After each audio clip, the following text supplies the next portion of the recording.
The awakening call, I am the signal, opens with a radical idea. The things we most desire are not far away in a distant future, but already exist right now in parallel realities. This claim immediately disrupts the ordinary way of thinking, because most people live with the assumption that their dreams are separated from them by time, effort, and chance. To suggest that they are already here, existing alongside our present reality, is to remove the notion of distance altogether. It reframes manifestation from a process of reaching outward into something closer to tuning a frequency that already surrounds us. The reason we cannot step into this reality is not lack of talent, intelligence, or discipline, but because of a lie, a subtle program that was inserted into our consciousness so early that we mistook it for truth. The lie is the belief that we must ask and wait, that life's gifts must be earned by pleading, visualizing, and hoping for some external power to notice us. But the universe, in this view, is not a vending machine where requests are dropped in and answers come out.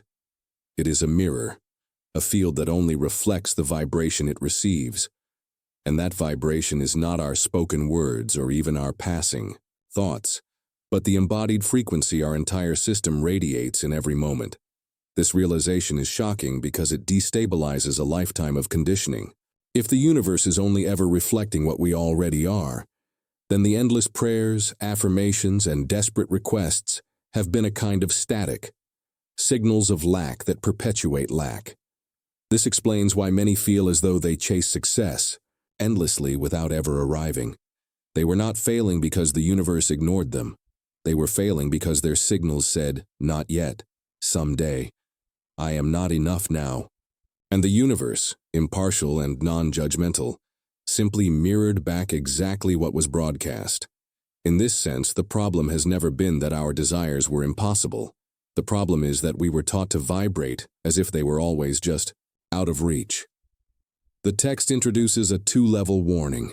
At first, the truth is electrifying. You realize you've been living under false assumptions.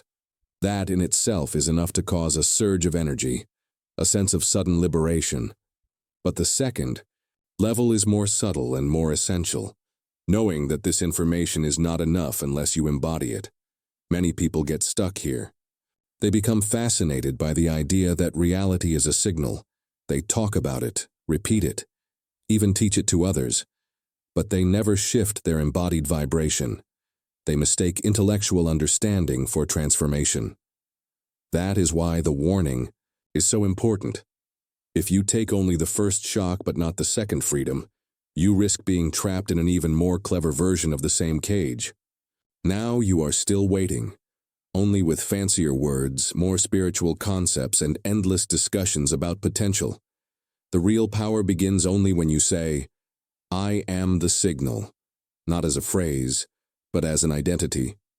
The notion of parallel realities strengthens this argument. It suggests that all possibilities already exist, and the work is not to build them, but to align with them. This is a radical reframing of effort. Most people think manifestation means creating something that does not yet exist. But in this view, creation is already done. What you call your future is already alive in another layer of reality. The task is to attune yourself to it, to shift your station like turning a radio dial until you are tuned into the correct frequency. If you are on the wrong station, no amount of screaming, begging, or wishing will make the music come through clearly. But the moment you align, the song is effortlessly there. This explains why certain shifts in life happen suddenly, even miraculously. After years of struggle, the person finally aligned with the version of themselves who already lived that reality. The text then invokes Hermetic wisdom, quoting the principle of separating the subtle from the gross, the refined from the heavy, allowing it to rise to heaven and descend to earth, receiving the power of both. This passage, drawn from the Emerald Tablet and attributed to Hermes Trismegistus or Thoth, describes alchemy not just as a physical art, but as an inner process. To separate the subtle from the gross means to burn away the false stories, the heavy conditioning, and to preserve only the essential vibration that connects you with higher realms. The message is clear. Your true essence is already aligned with the universe, but it has been buried beneath layers of programming. By distilling yourself, by releasing the lie, you free the subtle essence that can harmonize with the field of creation. Psychologically, this stage of the journey addresses the tension between external authority and inner authority. For most of our lives, we have been trained to seek approval from outside forces: parents, teachers, bosses, society, even God as imagined by religion. We were told that rewards come if we behave well, wait patiently, and prove our worth. This conditioning becomes the software that drives adult life, leaving people in a constant state of waiting for the right partner, waiting for the right job, waiting for a sign. The script exposes this as the prison itself. It says that the waiting is not neutral. It is the very frequency that blocks manifestation. Waiting vibrates, "not yet." And not yet is what the universe delivers. The implications are enormous. If what you desire is already here and only requires alignment, then everything shifts from external struggle to internal coherence. The battleground is not the outer world, but the inner vibration. Instead of working harder, hustling endlessly, or begging for divine intervention, you are invited to release the false program and live as the version of you who already exists in abundance. This does not mean pretending or forcing positive thinking. It means becoming aware of the signal you are constantly broadcasting and deliberately shifting it. The call to action is simple yet profound. Stop waiting, stop asking, and start being. What makes this awakening powerful is its emotional resonance. When someone hears that they are the signal, not the request, something within stirs. It feels like remembering rather than learning, because at a deep level, we have always known that our being shapes our reality. The lie only distracted us. This is why the words feel like an awakening call. They are not presenting a brand new theory, but uncovering what was buried. The shock comes from realizing how deeply the lie infiltrated daily life. The freedom comes from recognizing that liberation is available now, not at some distant future point. To expand this even further, one can see that Part 1 establishes the foundation for everything that follows. It does not yet give practical techniques or scientific validations. Those arrive later. Instead, it reshapes the lens through which the audience views reality. Once you accept that you are the signal, coherence becomes necessary.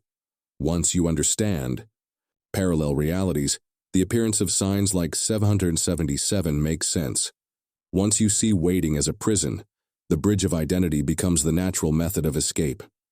In this way, Part 1 is like breaking the spell. It destabilizes the old worldview so that new structures of truth can be built. Ultimately, "I am the signal" is more than a phrase. It is a declaration of sovereignty. It is the reclaiming of authority over your vibration, the recognition that no external savior is required. The lie said you had to earn, wait, and beg.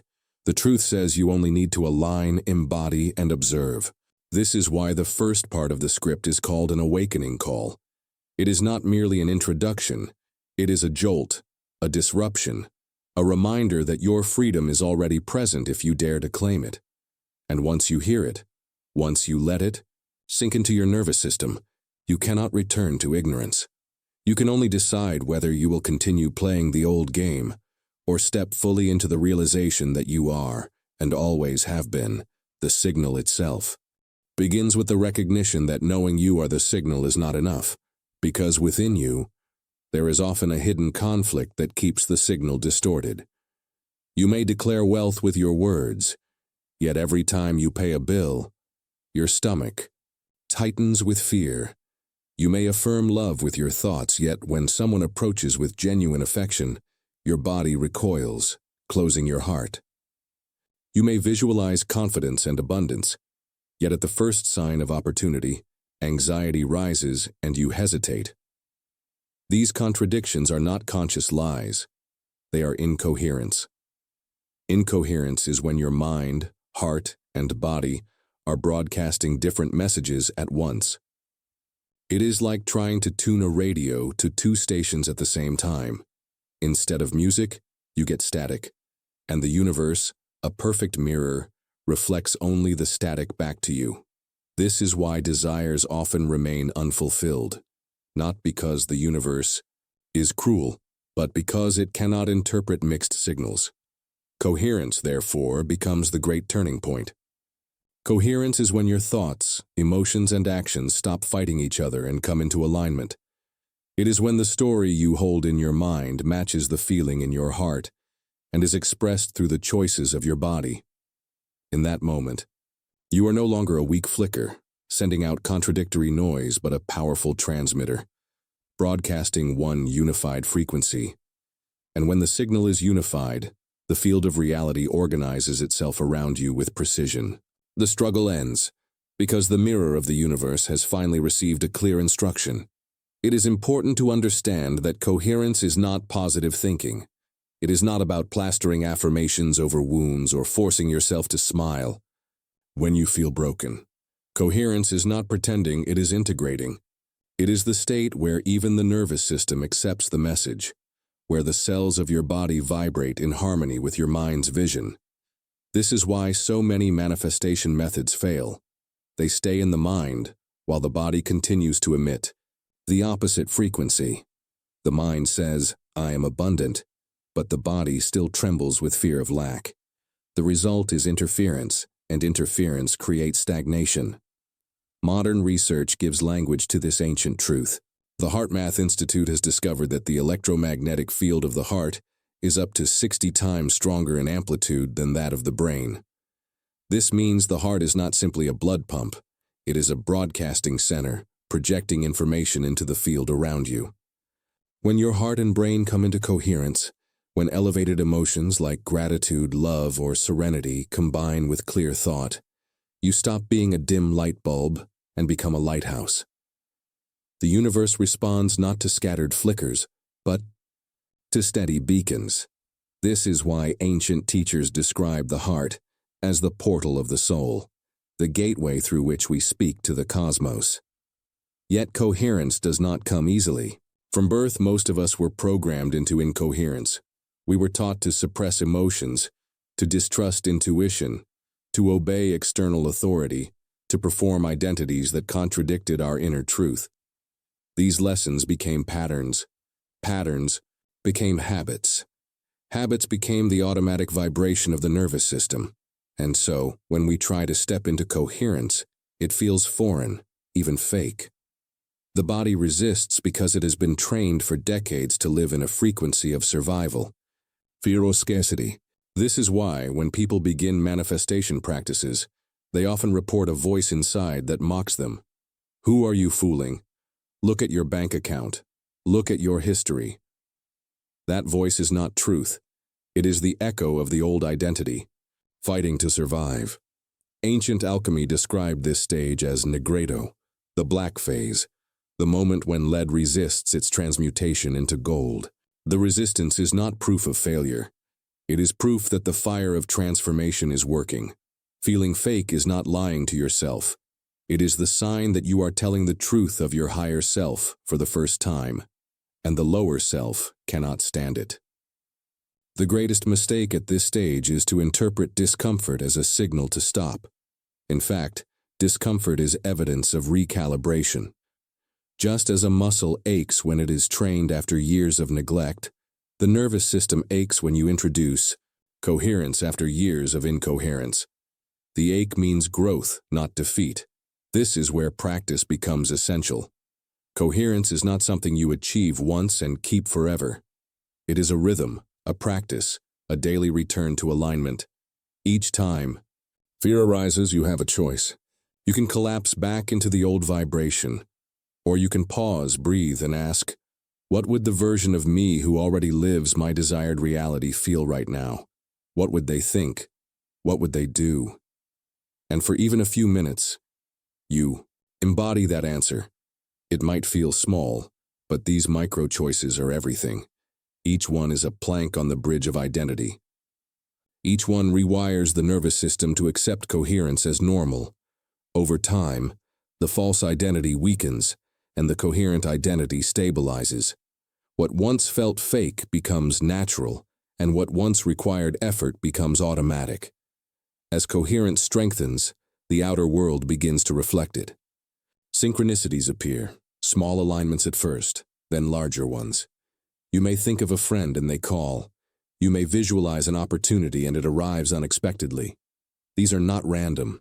They are confirmations that your signal has cleared. The universe has always been responsive, but now you are transmitting in a language it can read. And as the principle of correspondence teaches, as within, so without, your inner coherence naturally shapes the outer stage of your life. The beauty of coherence is that it does not demand perfection. It asks only for consistency. Every act of coherence strengthens the signal, even if old patterns still appear. You are not required to never feel fear again. You are required only to meet fear with awareness and choose alignment more often than you choose collapse. Over time, the balance tips, the scales move. The coherence signal outweighs the static, and the field responds with clarity. To understand the importance of coherence is to understand why so many spiritual seekers remain frustrated. They may have intention, passion, even discipline, but if their mind says one thing and their body vibrates another, the universe reflects the contradiction. Coherence is the missing key. It is the moment when intention becomes embodied truth, when desire becomes identity, when thoughts, feelings, and actions finally speak the same language. This part of the journey is about learning to hear your own static, to notice when your heart says no while your mind says yes, and to gently bring them back into harmony. It is about practicing gratitude until your body believes it, practicing serenity until your nervous system relaxes into it, practicing love until your heart opens naturally. Coherence is not about forcing. It is about allowing the parts of you to agree. And once they agree, the universe has no choice but to echo that agreement.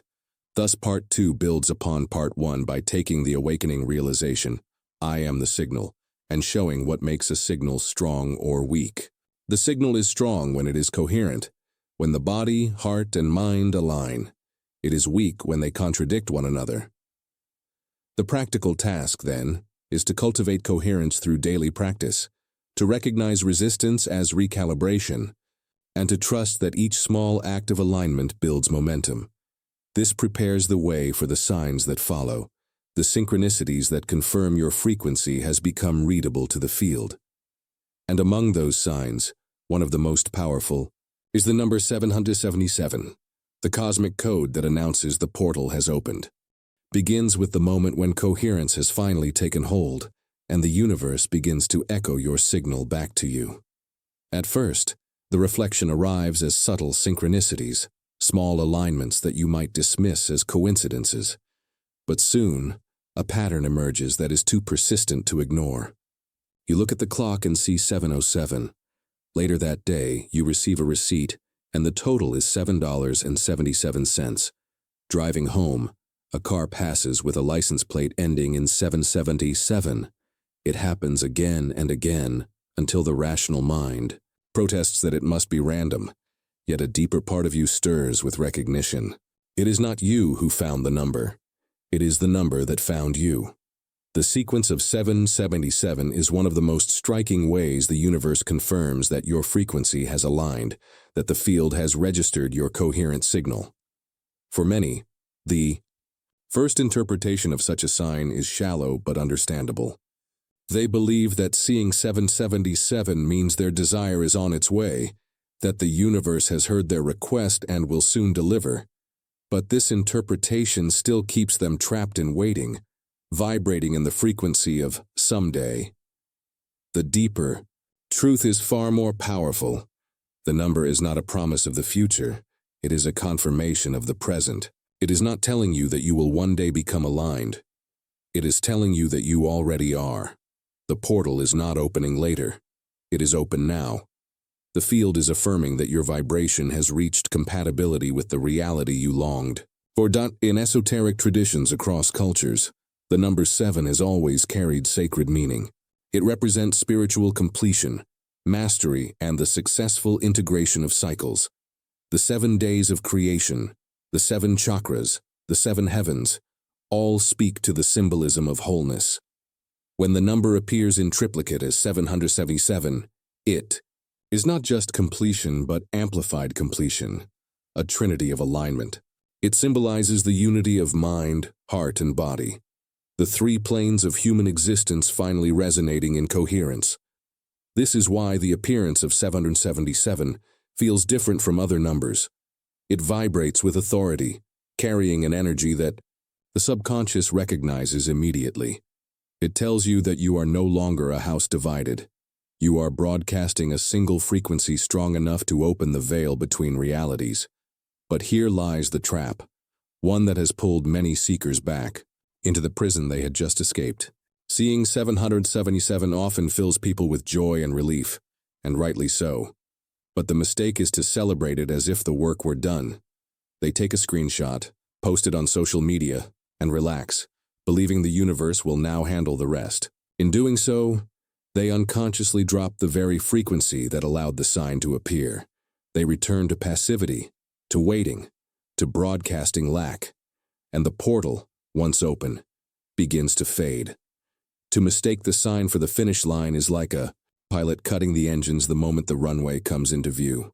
Instead of landing, the plane crashes. The correct understanding is that 777 is not the end, but the threshold. It is not the crown of your journey, but the invitation to continue with even greater focus. The universe is saying, the gate is open.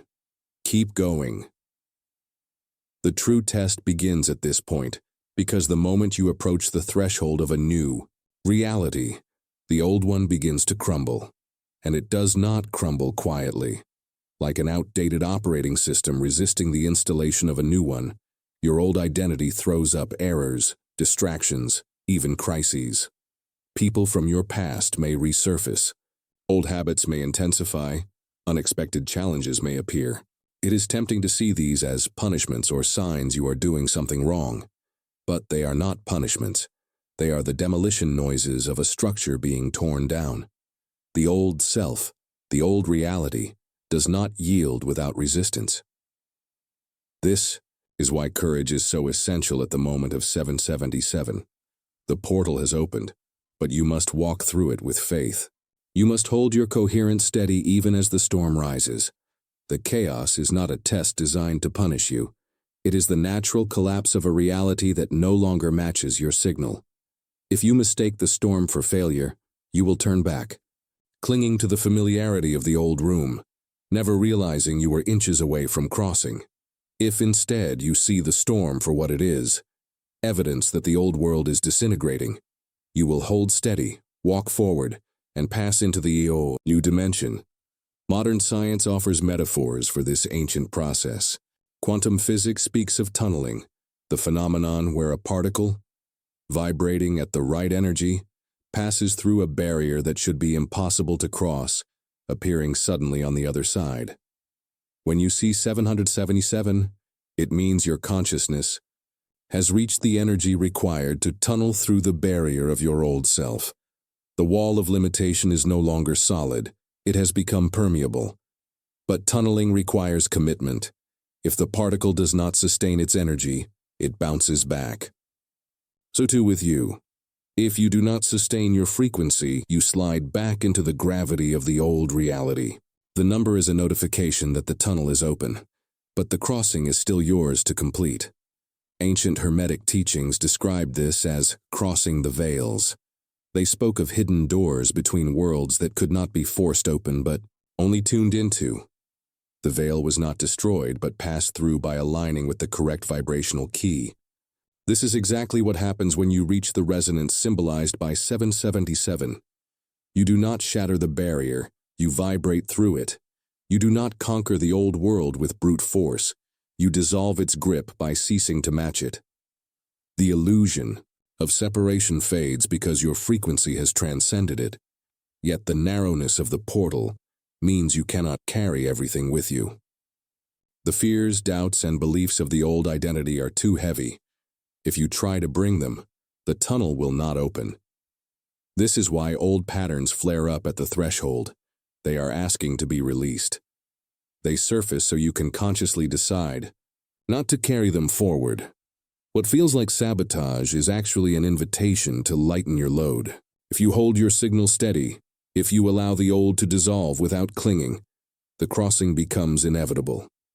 The gift of 777, then, is not just confirmation, it is instruction.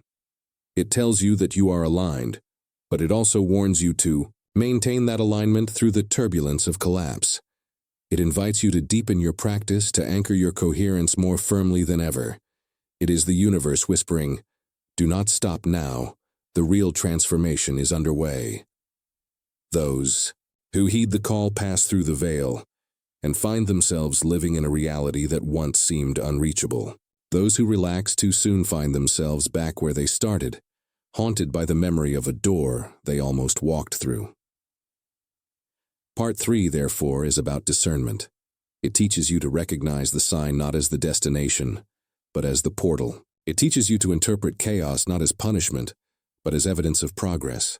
And it teaches you to see 777 not as a mystical promise of the future, but as an undeniable echo of the present, a reflection that your frequency has reached resonance. To walk through the portal is to accept that your old reality must collapse, and to hold your vibration steady until the new one stabilizes. It is the moment of convergence when the signal you have been broadcasting becomes strong enough to pull you into the dimension where your desire is already alive. And once you pass through, the journey shifts again. For now you must learn how to hold the new self without sabotage, to build the bridge of identity that prevents collapse and makes the transformation permanent. When the portal opens and the signs multiply, the temptation is to leap directly into the grandest version of yourself, to claim instantly the abundance, love, or freedom you've been waiting for. But for most people, this leap feels too big, and something strange happens. Just when life begins to improve, just when opportunities arise, an invisible force seems to pull them back. They sabotage the relationship that was blossoming. They squander the money that arrived. They hesitate until the chance slips away. This cycle has confused many seekers, but the explanation is simple. The nervous system interprets sudden expansion as danger. For years, your body has been trained to expect struggle, scarcity, and limitation. When something greater appears too quickly, it sets off alarms. To your conditioned self, abundance feels unsafe, and so you unconsciously act to restore the old familiar temperature. This is the thermostat effect of identity, and it is why self-sabotage often appears right at the edge of breakthrough. The way through is not brute force. You cannot simply demand that your nervous system accept a reality it does not believe is safe. You cannot bully yourself into becoming someone completely different overnight. Instead, you must build a bridge, an identity bridge. This bridge is made of steps, each one close enough to the old self that it does not trigger panic, and close enough to the new self that it moves you forward. Instead of trying to jump from poverty to wealth in one leap, you become the version of yourself who is simply learning about money. Instead of leaping from loneliness to perfect partnership, you become the version who is open to connection, who practices vulnerability. Each identity is a stepping stone, and with every step the nervous system adapts, recalibrates, and accepts a new baseline. This method is slower than the fantasy of instant transformation, but it is infinitely more sustainable. Imagine trying to cross a canyon by leaping. It almost always ends in collapse. But build a bridge plank by plank and suddenly the impossible crossing becomes inevitable. Each plank is a choice, a new thought, a new action, a new habit. Over time, the bridge grows strong enough to carry you fully into the new identity. This is why the Hermetic tradition spoke of solve et coagula, dissolve and coagulate. You dissolve the weight of the old identity piece by piece, and you coagulate the gold of the new self step by step. The bridge is alchemy in motion. Many misunderstand transformation as a single heroic act, a sudden leap into greatness. But true transformation is not one leap. It is a series of micro-choices, hundreds of them, made day after day. Each time you choose coherence over chaos, love over fear, courage over hesitation, You lay another plank on the bridge. At first, the old identity shouts, resists, tries to drag you back. But with each choice, its voice weakens. Eventually, becomes only a whisper, then an echo, until it fades altogether. By the time you reach the far side of the bridge, you realize you are no longer pretending to be the new self. You simply are. This process explains why rushing often leads to collapse. When people attempt to leap into a new identity too quickly, the nervous system rebels. It interprets the leap as trauma and activates defense mechanisms. Suddenly, anxiety spikes, depression sets in, or destructive habits resurface.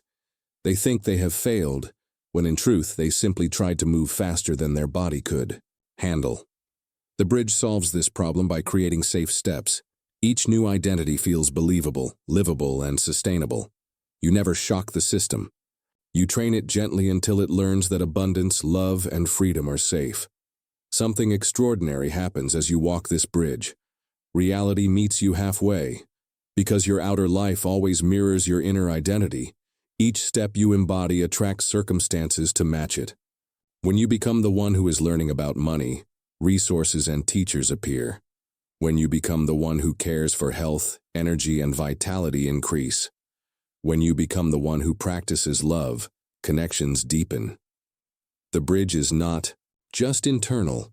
It manifests externally with each step. You are no longer chasing outcomes. You are aligning with identities that make those outcomes inevitable. And then, as the bridge strengthens, a new feeling arises: serenity. The struggle ends. You no longer feel the desperation to leap into the future because you trust the process of the bridge. Each step feels like progress. Each day carries the satisfaction of embodiment. The anxiety of "when will it happen" dissolves, replaced by the calm of "it is happening now." Serenity becomes your new frequency, and this serenity is the strongest magnet of all. It vibrates wholeness, ownership, and certainty, telling the universe without words, it is already done. It is important to see that the bridge is not weakness. It is not settling for less. It is strategy, precision, and mastery. It is the difference between burning bright for a moment and sustaining transformation for a lifetime. Without the bridge, the leap is too wide, and collapse is almost inevitable. With the bridge, change is gradual but permanent. The nervous system adapts. The subconscious accepts. The body learns that abundance and love are safe. And once the body believes, manifestation becomes effortless. This is why the sages said that the great work of alchemy was not about acquiring gold, but about becoming gold. The bridge is the alchemical process itself, the slow, deliberate transmutation. Lead into light. It is not glamorous, but it is unstoppable. Each choice dissolves a bit more of the old self. Each choice coagulates a bit more of the new self, until the transformation is complete. And when you arrive on the far side of the bridge, something remarkable happens. You realize you are no longer chasing outcomes at all. You are living identities that naturally attract them. You are not forcing reality. Reality flows to match you. The relationship, the wealth, the health all appear as inevitable effects of who you have become. The bridge has carried you across not by magic, but by alignment. Thus, Part 4 reveals the key to avoiding the sabotage that has plagued so many seekers. The problem was never lack of intention or willpower. The problem was the leap. Too far, too fast, too threatening to the nervous system. The bridge solves this by offering safe passage.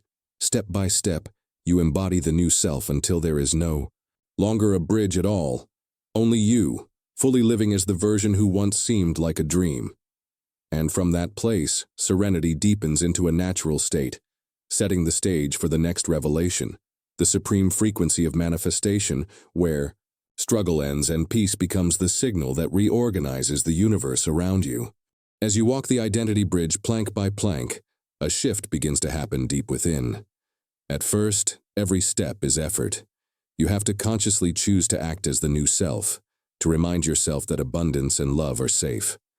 But over time, the bridge grows stronger, and with it, your nervous system begins to relax.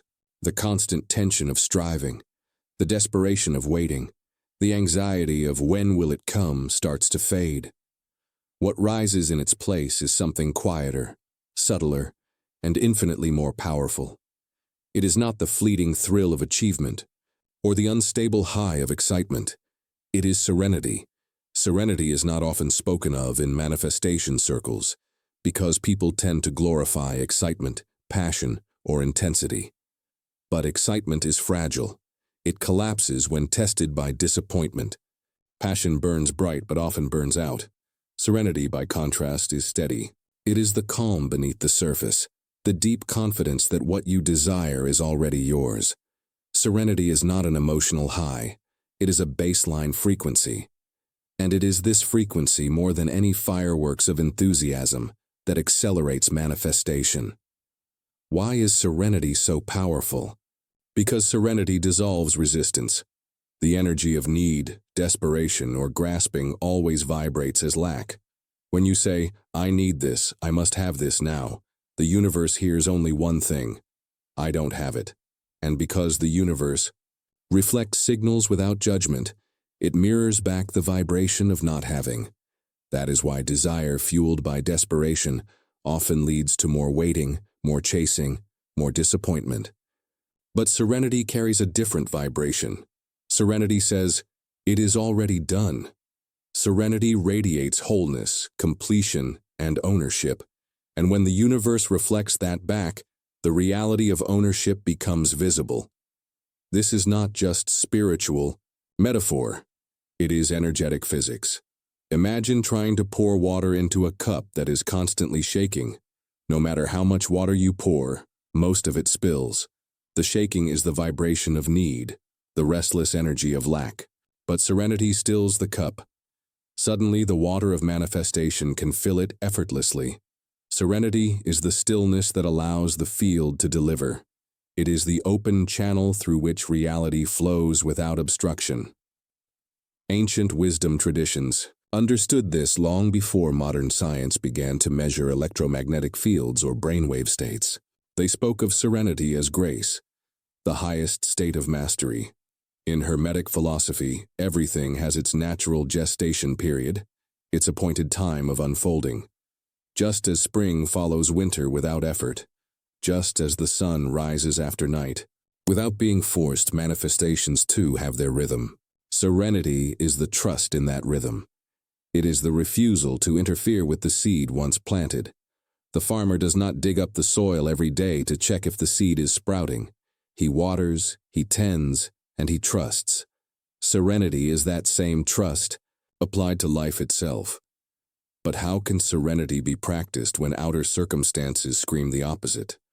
How do you feel whole when the bank account is empty, or safe when the relationship has not yet appeared, or peaceful when chaos is knocking at your door? The answer is rehearsal. Every time you allow yourself to feel gratitude for no reason, every time you sink into calm, even when nothing has changed, you are training your nervous system in serenity. At first, it feels artificial. A voice inside says, "You are pretending." But this is the same resistance described earlier, the old identity fighting to survive. The truth is, serenity is not pretending.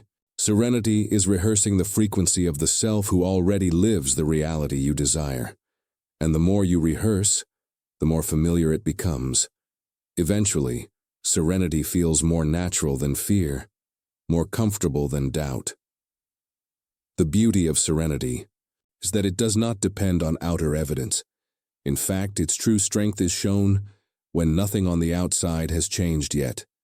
Anyone can feel calm when things are going well.